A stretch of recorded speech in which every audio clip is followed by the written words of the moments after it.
گھر آ جاتا کہ وہ ہر روز یہ سوچ کر جاتا کہ آج کام پورا کر آؤں گا، مگر کام پورا نہیں ہو رہا تھا۔ صبح وہ جلدی اٹھ کر کام پر چلا گیا۔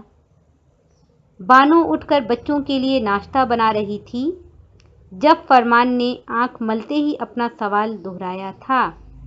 نہیں بیٹے، کل پیسے نہیں ملے تھے۔ آج تم سب شام کو میرے ساتھ بازار چلنا۔ تمہارے ابو آج تم لوگوں کے لیے کپڑے خرید دیں گے۔ وہ روٹی توا میں ڈال کر فرمان کو سمجھا رہی تھی اور وہ اتنا سن کر ہی خوشی سے اچھل پڑا۔ اسے خوش دیکھ کر بانو کے لب آپ ہی آپ مسکرا رہے تھے۔ فرمان نے عمران اور نازلی کو بھی اٹھا دیا تھا اور اب تینوں اس کے گرد آ کر اپنے کپڑے کے متعلق باتیں کر رہے تھے۔ بچوں کے ناشتہ کر لینے کے بعد بانو گھر کے کاموں میں لگ گئی۔ آج بچے آپس میں اتنے خوش لگ رہے تھے جیسے نئے کپڑے آنے کی خوشی میں عید ہفتہ بھر پہلے ہی اس کے آنگن میں اتر آئی ہو۔ امی، اور کتنا وقت بچا ہے بازار جانے میں؟ دونوں بیٹوں نے کئی بار یہ سوال کیا تھا اور وہ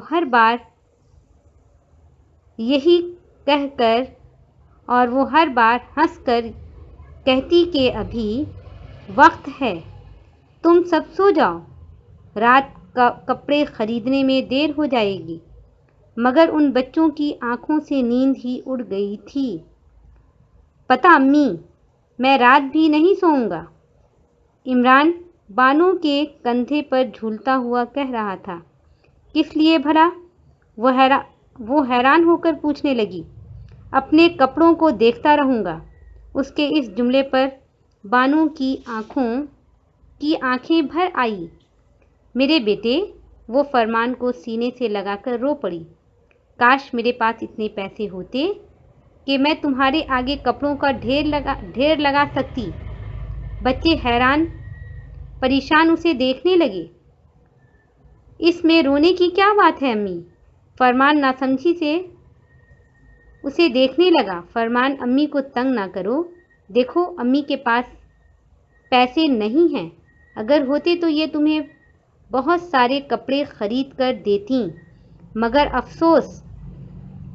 نازلی رک گئی۔ تو کیا کپڑے پیسے سے ملتے ہیں؟ دونوں نے حیران ہو کر بہن کو دیکھا۔ صرف کپڑے ہی نہیں، دنیا کی ہر چیز پیسوں سے ملتی ہے اور ہمارے پاس پیسے نہیں ہیں، مگر تم دونوں کیا جانو؟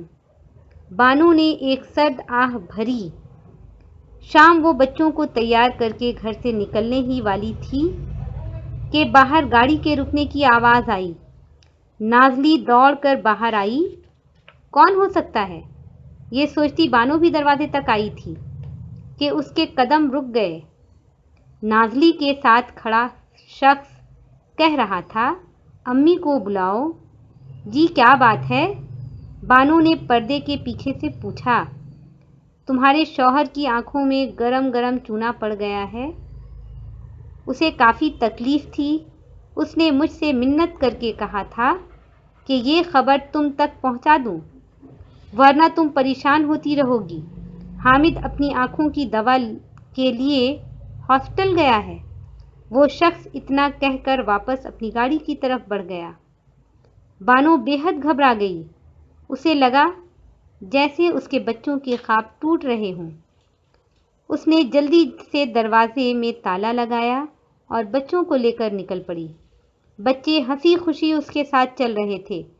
بچوں کے اندر نئے کپڑوں کی للک تھی، جبکہ بانو سوچ رہی تھی اب کیا ہوگا؟ پتہ نہیں کام ختم بھی ہوا تھا یا نہیں، دوا میں کتنے پیسے لگیں گے۔ وہ اس پوزیشن میں نہیں تھی کہ بچوں کو یہ بتاتی کہ وہ کپڑے لانے نہیں، ہاسپٹل جا رہی ہے۔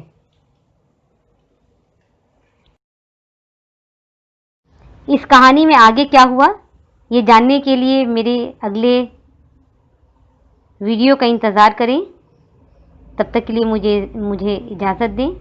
اللہ حافظ۔